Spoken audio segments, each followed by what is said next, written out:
If you're going to break up, be clear and clean.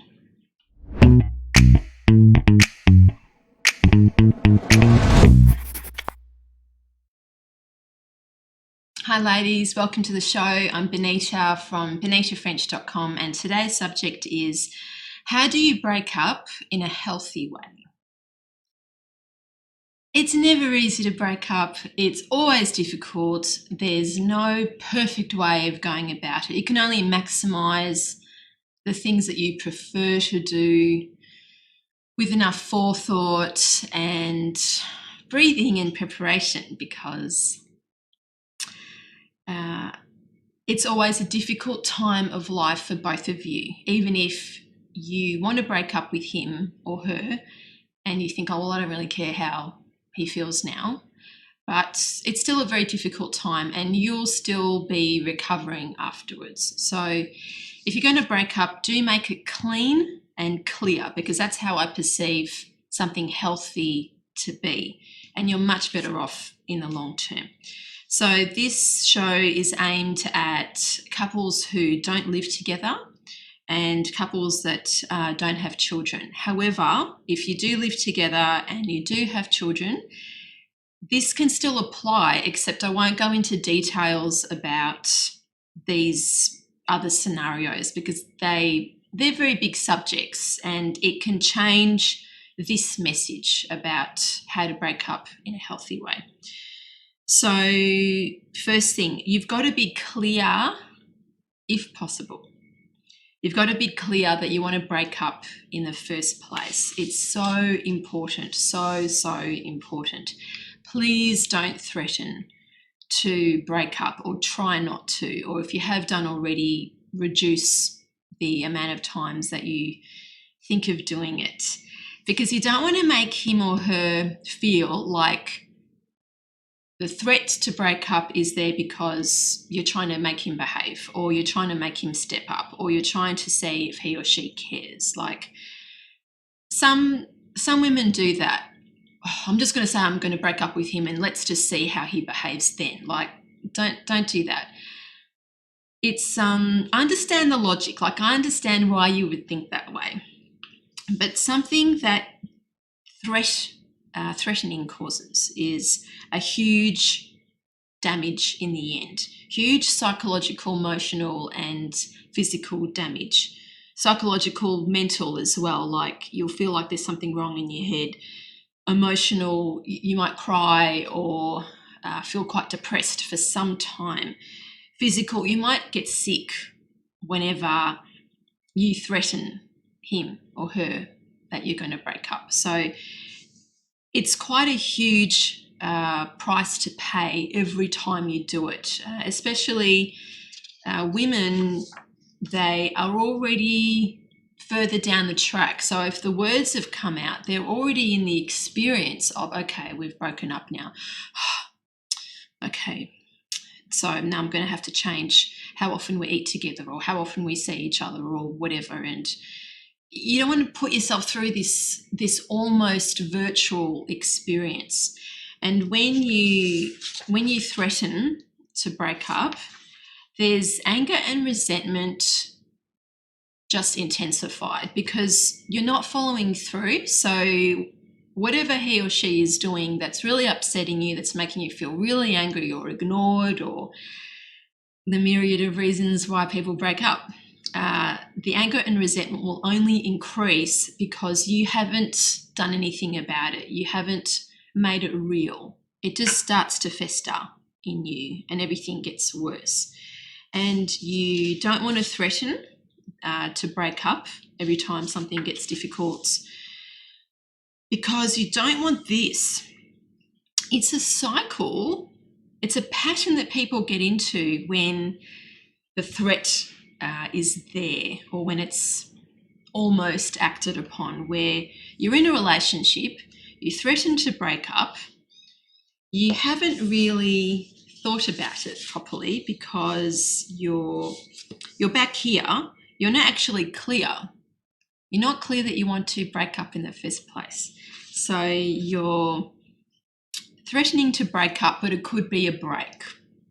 And then time passes, 3 weeks, 3 months, 3 years.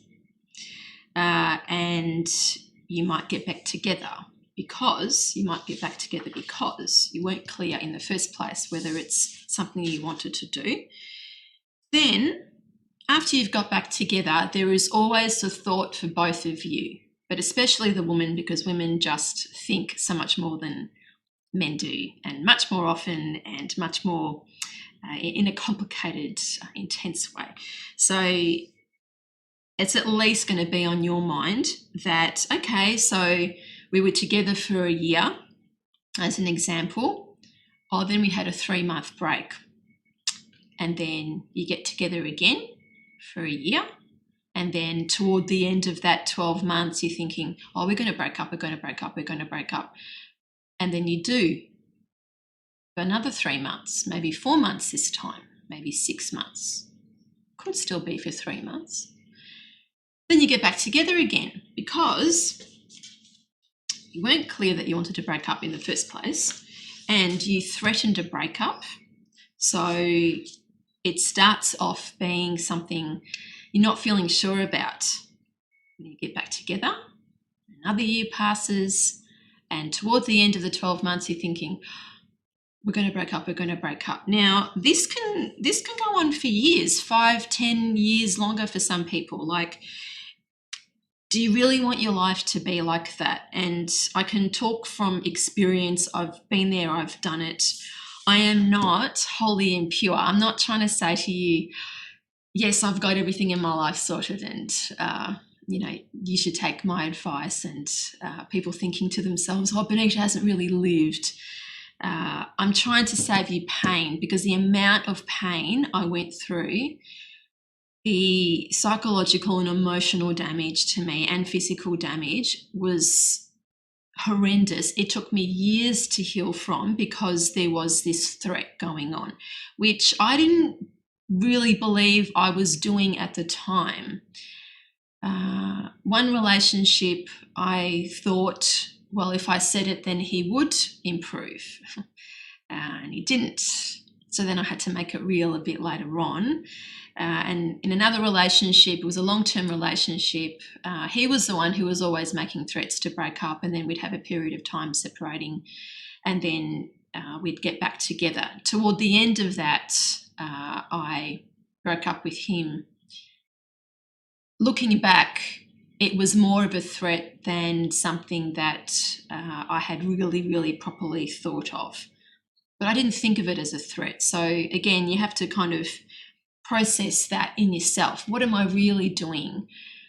Have I really arrived at the point where I am not going to look back if I do break up? Because I really thought I had arrived at that point. Never going to see him again. That's it. It's finished. We're over forever. And then I would think, I'll just send him a message at 2.5 months, because there was this cycle of breaking up for 3 months. Or he would do the same to me and I would follow it through, and then I'd break up again for another, 3 to 6 months.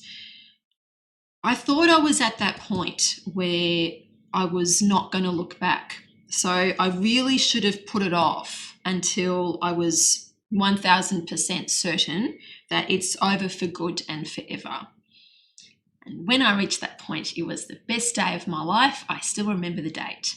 So it was a good result, but there was so much pain and energy and just wasted hours, money I could have earned, happiness I could have had I not put myself through that. So I'm really trying to save you pain, because no one could advise me when I was going through that. All the relationships that I knew around me were so much worse than mine. And I just thought, okay, well, whatever decision I'm going to make is going to be better than theirs anyway. But it still wasn't good for me. I wish someone had pulled me aside and said, right, Benita, if you are going to break up, can you please think of these things? So to summarise, how do you break up in a healthy way? Make it clean and make it clear. If you're living together, There are a lot of other things to think about and include if you're going to try and break up in a healthy way. If there are children involved, even more things to think about and even more ways that you need to be careful. And I hope to come back to this another time. If you are in those situations where you do live together, you do have children, then please text or email me or call me and we can talk about your situation. You can make an appointment and we can go through your situation and help you feel clearer, because breaking up, one of the 4 biggest stresses in life. So you want to try and do it the best way you can. So how to break up in a healthy way: make it clean, make it clear. Be clear that you do want to break up in the first place. Don't threaten to break up as best you can. Please don't threaten to break up. It causes a lot of damage. It makes the anger and resentment worse in you and for both of you. It creates this cycle where you're together for a period, you're broken up, and then you're together for a period again, and then you start living like that. And it's really not a way to live. I'm trying to save you some pain and some time. And break up when you've arrived at the point when you're not going to look back and you know it's over for good and forever. So that's the summary of today's show. I'm very interested to hear your experience and understand what you've gone through. Every breakup is different and it's always painful and it always takes energy. So please make a time and be like my clients. You know, they come to me in this state. They're bawling their eyes out, or they're sitting there really tense, or they can barely talk. And by the end of the session, they're feeling so much more validated. And I really want to help you with that at this stage in life if you're going through that. Please subscribe to my YouTube channel. Thank you, and I'll see you next time.